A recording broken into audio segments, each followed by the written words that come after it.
যুদ্ধে কোন দেশ ভারত ও পাকিস্তানের পাশে দাঁড়িয়েছে? রাশিয়া ও চীনের দিকে নজর। ভারত ও পাকিস্তানের মধ্যে সামরিক উত্তেজনা নতুন মাত্রা লাভ করেছে। দুটি পারমাণবিক শক্তিধর দেশের মধ্যে যুদ্ধ পরিস্থিতি তৈরি হওয়ায় গোটা বিশ্ব উদ্বিগ্ন। এমন পরিস্থিতিতে বিভিন্ন দেশের কূটনৈতিক অবস্থান এবং প্রতিক্রিয়া অত্যন্ত গুরুত্বপূর্ণ হয়ে উঠেছে। চলুন দেখে নেওয়া যাক কে কোন পাশে দাঁড়িয়েছে এবং বর্তমান বৈশ্বিক অবস্থান কেমন। ভারতের কূটনৈতিক পদক্ষেপ। ভারতের পররাষ্ট্রমন্ত্রী এস জয়শঙ্কর ইতিমধ্যেই বিশ্বের 10টি গুরুত্বপূর্ণ দেশের সঙ্গে কূটনৈতিক যোগাযোগ স্থাপন করেছেন। ভারত স্পষ্টভাবে জানিয়েছে যে পাকিস্তানের সীমান্ত পেরিয়ে পরিচালিত সন্ত্রাসী হামলার বিরুদ্ধে প্রতিরক্ষামূলক পদক্ষেপ নেওয়া তাদের অধিকার।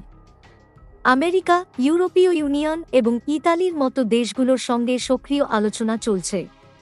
ভারত জানিয়ে দিয়েছে, পাকিস্তান যদি কোনো ধরনের উস্কানি দেয় তাহলে তার উপযুক্ত জবাব দেওয়া হবে।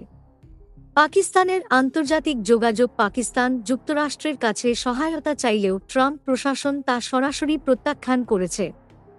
তবে তুরস্ক ও আজারবাইজান পাকিস্তানের পাশে দাঁড়িয়েছে।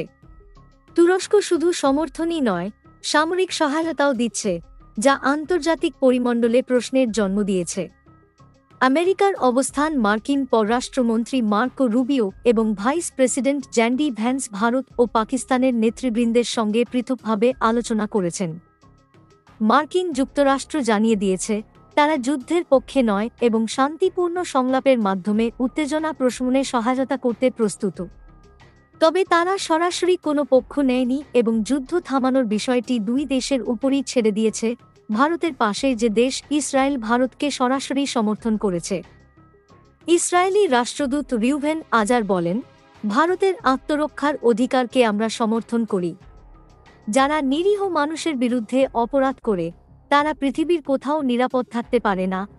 নেপাল সরকারও ভারতের পাশে অবস্থান নিয়েছে। তারা স্পষ্টভাবে জানিয়েছে কোনো দেশের মাটিকে সন্ত্রাসবাদের জন্য ব্যবহার করতে দেওয়া উচিত নয়।